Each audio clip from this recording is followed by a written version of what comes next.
Las opiniones vertidas por Felipe Izquierdo no representan necesariamente el sentir y pensar del movimiento capitalismo revolucionario. Hola, soy Felipe Izquierdo.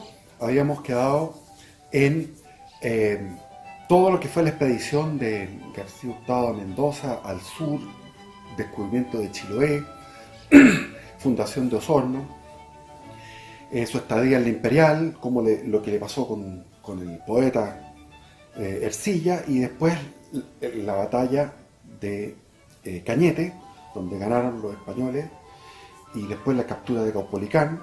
Y realmente los españoles pensaban equivocadamente de que los indios tenían comandos centrales. Eso no era así.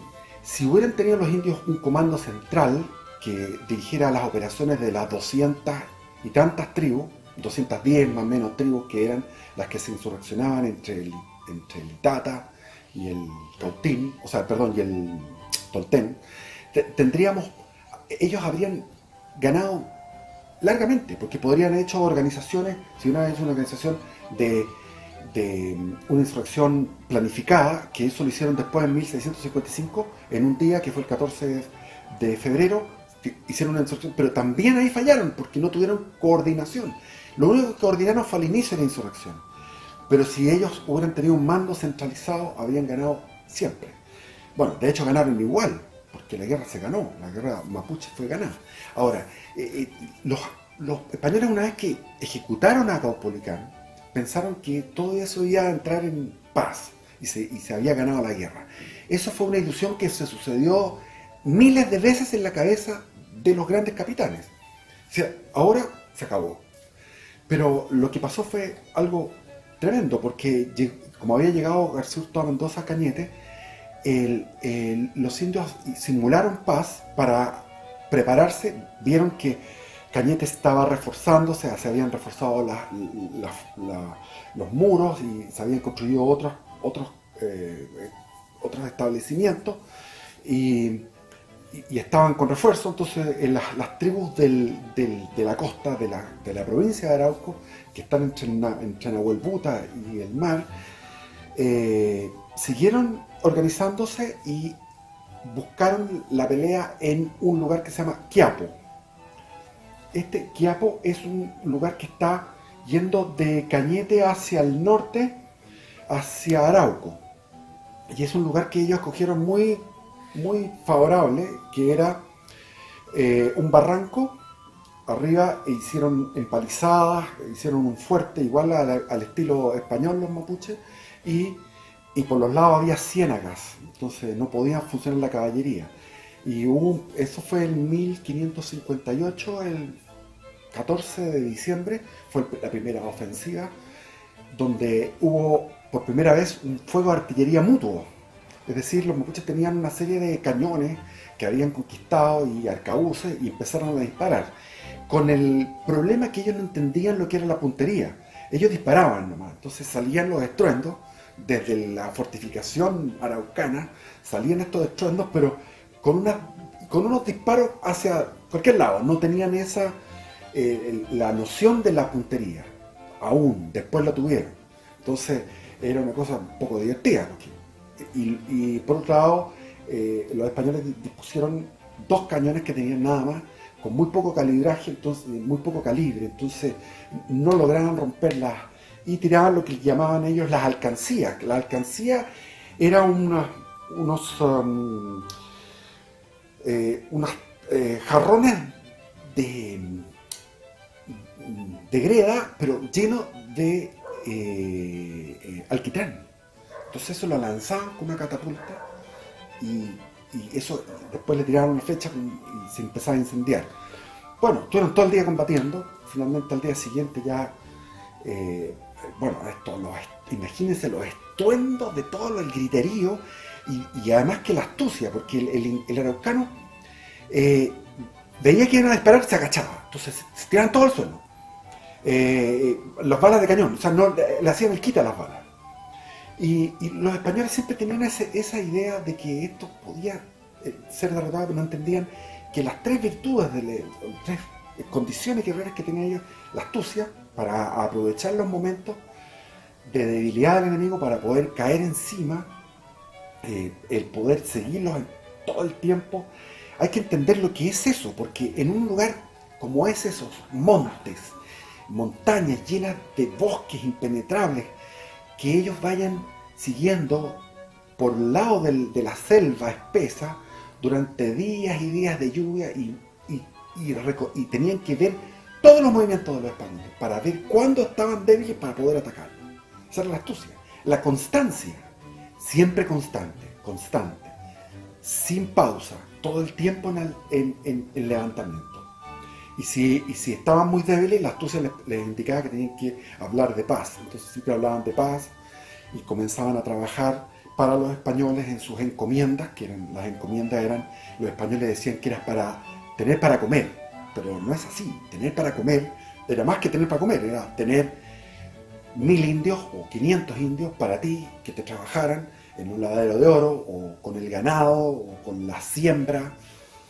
Y los españoles iban, destruían la siembra de los indios, pero iban y destruían la siembra y decían, ¿cómo se mantiene esto? Claro, tenían el monte donde tenían los changles, los digüeñes, la casa de los purúes, pero al mismo tiempo tenían otros lugares donde ellos tenían sus plantaciones, el plantación bis, la alternativa. Entonces el plan A, el plan B. Entonces siempre los españoles iban a un lugar, destruían las plantaciones para que se sometieran, pero ellos tenían otras plantaciones que estaban escondidas y ahí sacaban alimento. Entonces la constancia, la astucia y el arrojo.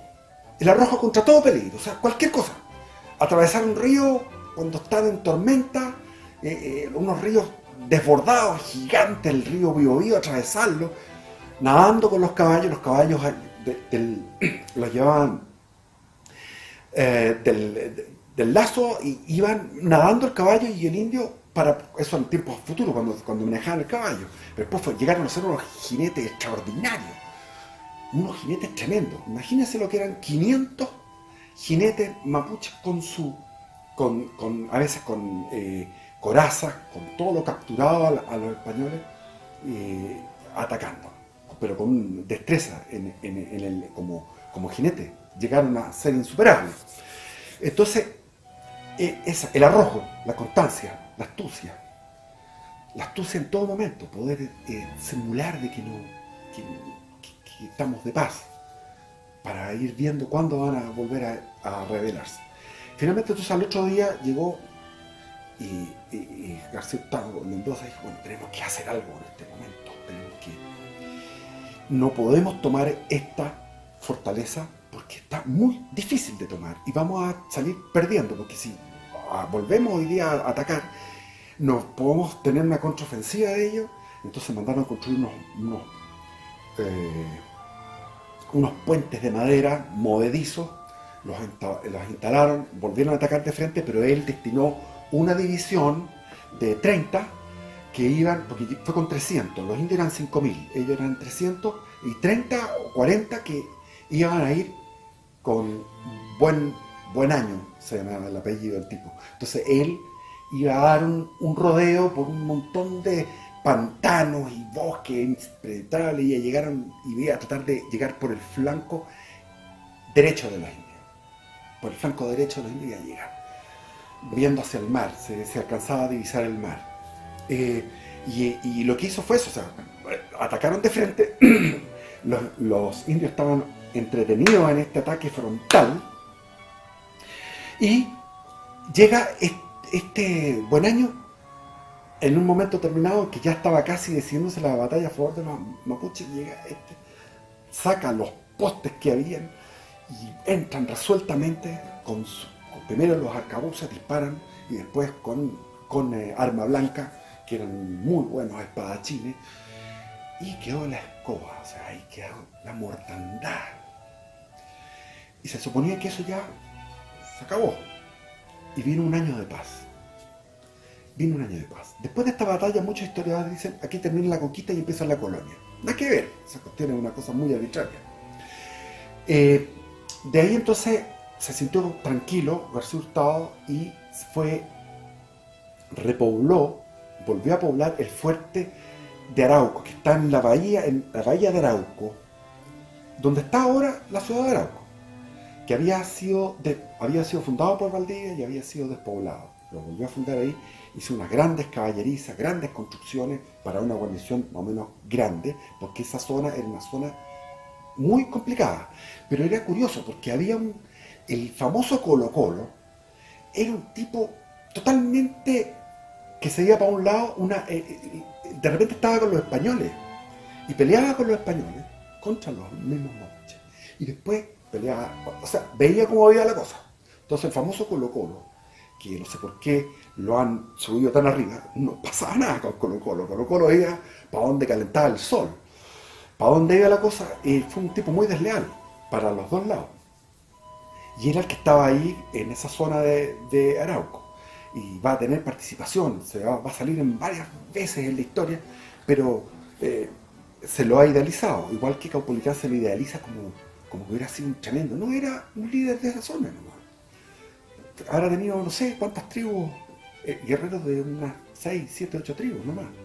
Porque no actuaban en conjunto, ese es el problema. Y estaban divididos también territorialmente porque la cordillera de Nahuelbuta es como una cordillera muy alta que los separa a los lafkenches de los otros que están en el Valle Central, lo que es la zona de Angol. Bueno, y a todo esto, García Hurtado de Mendoza repobló también Angol, que había sido la ciudad de los confines, y le llamó Angol de los infantes. Entonces, Angol, Arauco, Concepción fueron repoblados.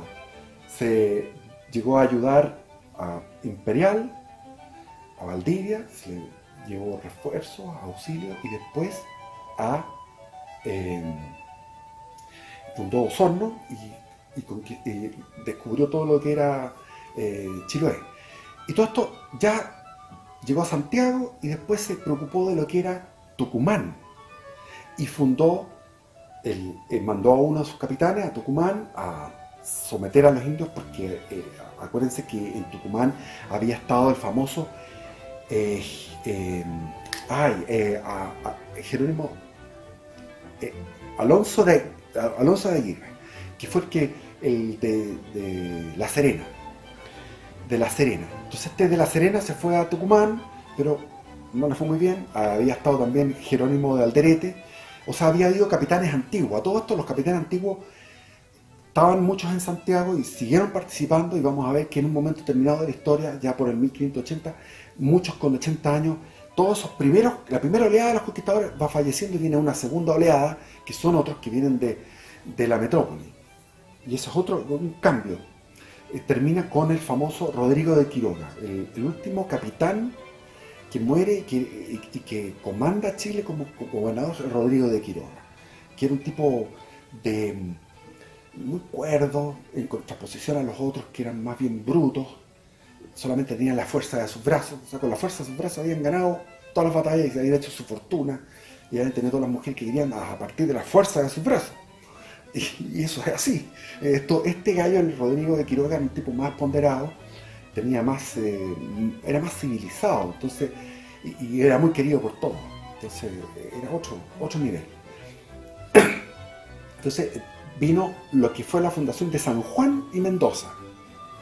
Entonces, García Hurtado de Mendoza como que hizo un montón de obras bélicas y obras de fundaciones, y como que todas porque hay que entender que Tucumán, hay que entender que lo que es San Juan en Argentina y Mendoza, todo el otro lado, lo que es Cuyo, era parte de la gobernación que le correspondía. Y después dijo, bueno, mandemos otro, y había un capitán, o sea, un marino, que se llamaba Ladrillero, de apellido Ladrillero. Entonces lo mandó a explorar hacia el desierto, hacia el estrecho de Magallanes. Y este Ladrillero llegó allá al estrecho de Magallanes y tuvo lo agarró un temporal, destruyó el barco. Y tuvieron que estar ahí meses y meses pasando penurias, en el frío espantoso. Se hicieron una especie de rucas al lado de unas cuevas y iban a mariscar y muertos de frío, muriendo, una cosa espantosa. Entonces finalmente hicieron un bergantín, con el bergantín volvieron al norte. O sea, es una aventura increíble la del Ladrillero, con una cantidad de detalles que en este momento se me olvidan, pero que es como para una película. Así cada cosa de estas son como para películas, porque son, o sea, el español era un pueblo, yo creo que era un pueblo loco. Los españoles eran locos en esa época, ahora no. Cada uno va cambiando. No podemos decir que ahora los chilenos, como éramos de buenos para la guerra, no sabemos si seguimos siendo buenos para la guerra ahora, después de tantos tiempos de paz. Son circunstancias históricas, pero eran de una heroicidad ya absurda, una heroicidad absurda los españoles, y de una ambición también, de una avaricia, de tener un conjunto de cosas estos conquistadores que eran una especie de esquizofrenia. Porque si llegan a un lugar y dicen lo fundamos en el nombre de la Santísima Virgen María, Reina del Cielo y Reina de los Ángeles y Madre de todos los santos. Bueno, es una fundación tremendamente sentida con respecto a lo que era su devoción cristiana, pero por otro lado podían arrancar los ojos con un cuchillo cuando correspondía torturar y cuando correspondía el botín, vamos al botín, y por otro lado esa cosa autoritaria que mandaban y esa orden de repente iba dirigida a la catástrofe, pero iban y obedecían y seguían hacia la catástrofe. Y el catolicismo se fue entrando en una especie de estado de sitio después de lo que fue la Reforma Protestante. Entonces, como vino Lutero, vino toda esta Reforma Protestante, el catolicismo, en vez de tener un Concilio Vaticano II, en esa época, que habría sido correcto, haberse modernizado y haber competido con los protestantes en ciertas liberalizaciones o enseñar la Biblia en idiomas que corresponden, en los idiomas nativos. No, la Biblia siguió como dentro de un sarcófago de puro latín. Las misas se hicieron de espaldas al público, a los fieles. Le rociaban agua bendita a los indios, pero en el fondo no había una evangelización profunda. El indio, como todos sabemos, hizo un acoplamiento de sus antiguas creencias con la diversidad que mostraba la iglesia en esa época, de los santos, de las vírgenes. Entonces todas estas cosas generó un atraso, porque en vez de enseñar a leer, si la Biblia ahora, si ese solo, y que ahora lo hacen, entonces ¿por qué el catolicismo no lo hizo antes? Es una cosa que a mí me sorprende. ¿Por qué? Porque claro, reaccionaron cerrándose como ostras, reaccionaron en un estilo de estado de sitio, como en un estilo autoritario, dictatorial, y totalmente no favoreciendo el conocimiento, porque podrían haber favorecido el conocimiento de las antiguas escrituras, de la escritura sagrada, digamos, y haber catequizado de verdad, pero no hicieron eso.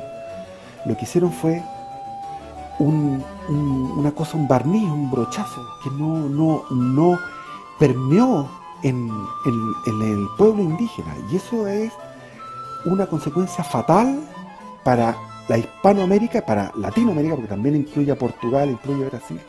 Lo que vivimos es una cosa espantosa. En vez de escuelas, templos. Y contra más grandes y grandilocuentes los templos, contra más grandiosos, llenos de oro, era para impresionar, pero apelando a la parte más simple, que es la parte, que es la religiosidad natural. La religiosidad natural. No apelando a la espiritualidad profunda. Entonces, no hubo escuelas, en Santiago no había escuelas. ¿Cuándo fue la primera escuela? Los dominicos, después hubo con los jesuitas, pero era una escuela muy limitada para ciertas personas nomás. Entonces los demás vivían en la ignorancia más tremenda. Y las encomiendas de indios se suponía que era para evangelizar a los indios.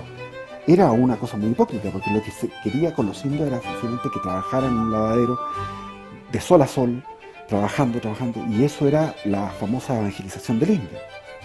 Entonces después vino la tasa de Santillán, se le llama tasa porque era un impuesto que tenían que pagar los indios porque se los liberaba de estar en una encomienda.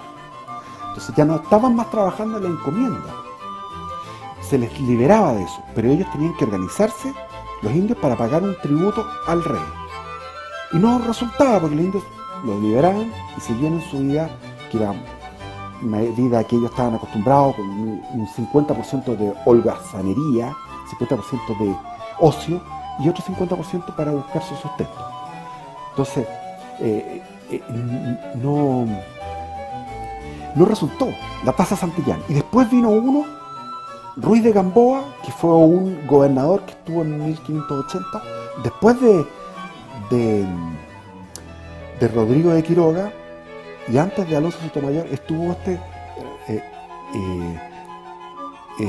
Gamboa, Ruiz de Gamboa, Ramón Ruiz de Gamboa, que puso otra tasa que se llamaba la tasa de Gamboa. Y de nuevo los encomenderos dijeron que esto es una locura. Nos quedamos sin...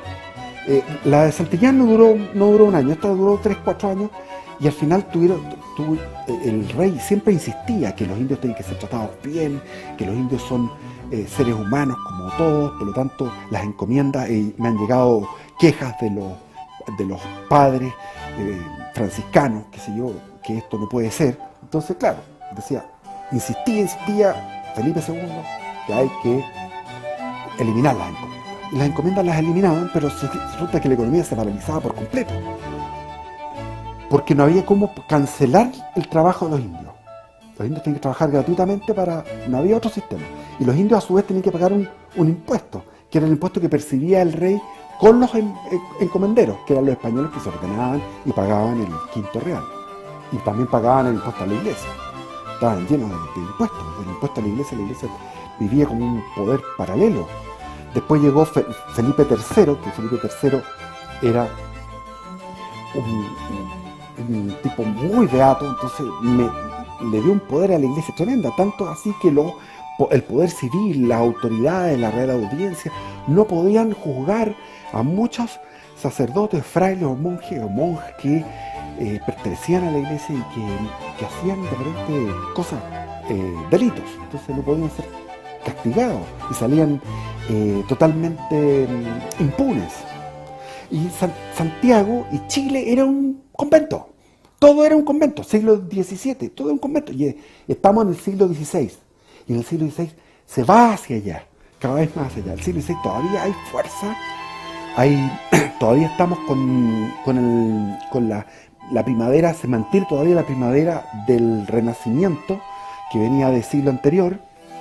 Entonces aún hay una fuerza del ser humano en su naturaleza, sin estar oprimido por poderes tan fuertes como el de la iglesia. Entonces, a mí me resulta difícil, porque yo tengo un respeto por el catolicismo, pero resulta que el error histórico en América Latina es tremendo. En vez de tanta iglesia debería haber educación y alfabetización. Entonces, García Hurtado Mendoza pensaba continuar, y viene una carta del rey donde no sigue y tiene que salir. Entonces, a partir de ahí viene otro capítulo, siguen las contiendas. Yo no sé si nos vamos a quedar, porque si vamos hacia las batallas podemos empantanarnos en muchas horas y horas. Entonces no sé si me salto, o si me quedo, me puedo ir a las expediciones y meterme en las expediciones, pero las expediciones son puro sufrimiento. La expedición del ladrillero es una cosa tremenda.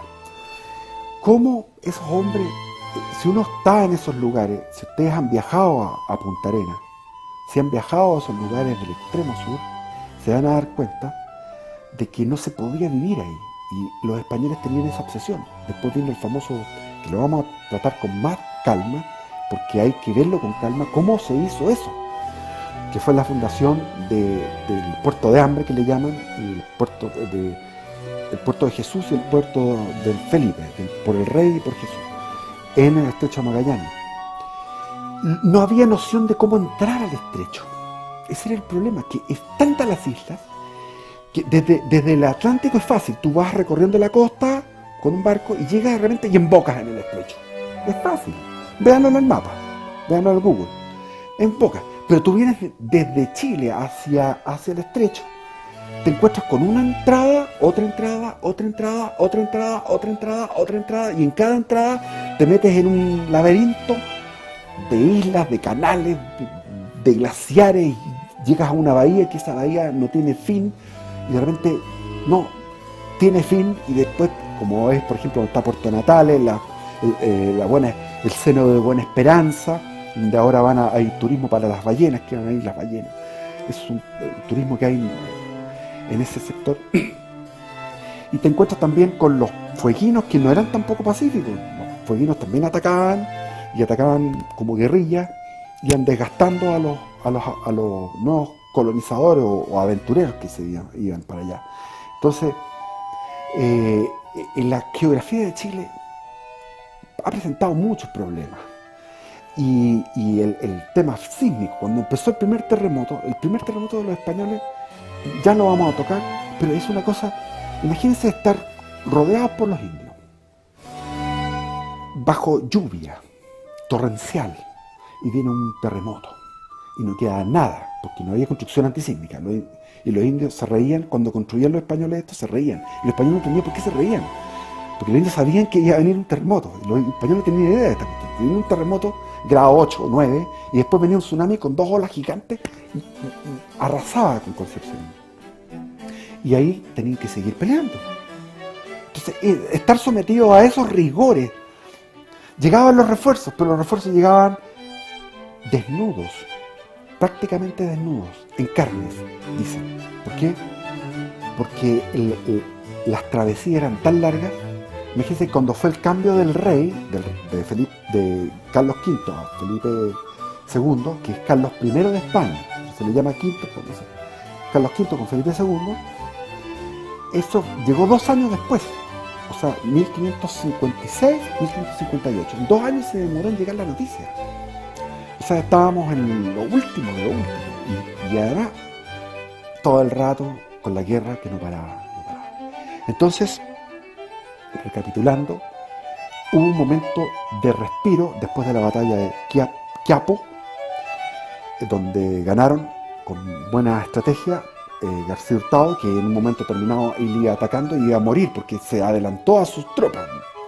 Y habían pedido antes pacificación, o sea, ellos llegaron antes y le dijeron, hablaron en son de paz, y García Hurtado Mendoza había llegado a Chile con la idea de que había que tratar bien a los indios. Entonces llegó con un montón, llegó con todas esas 500 hombres que eran tremendos, unos por tierra, otros por mar, pero cuando llegó a Arauco lo que él quería era repartió cuando estaba en el comienzo de su gobernación, repartía bagatelas, qué sé yo, tijeras, espejos, cosas que le gustaba de construcción industrial europea, que le gustaba a los indios, para conquistárselo. Después de que había alegado que tenía que ser todo humanitario, terminó cortando las manos a Gadarino, terminó empalando a Caupolicán, terminó en Quiapo. Después de la batalla de Quiapo habían 700 prisioneros. Los 700 prisioneros fueron los 700 ahorcados, completos. Entonces, la severidad que se tomaba era pensando que esto iba a acabar. Y vamos a seguir con otro capítulo. Hasta aquí llegamos por el momento.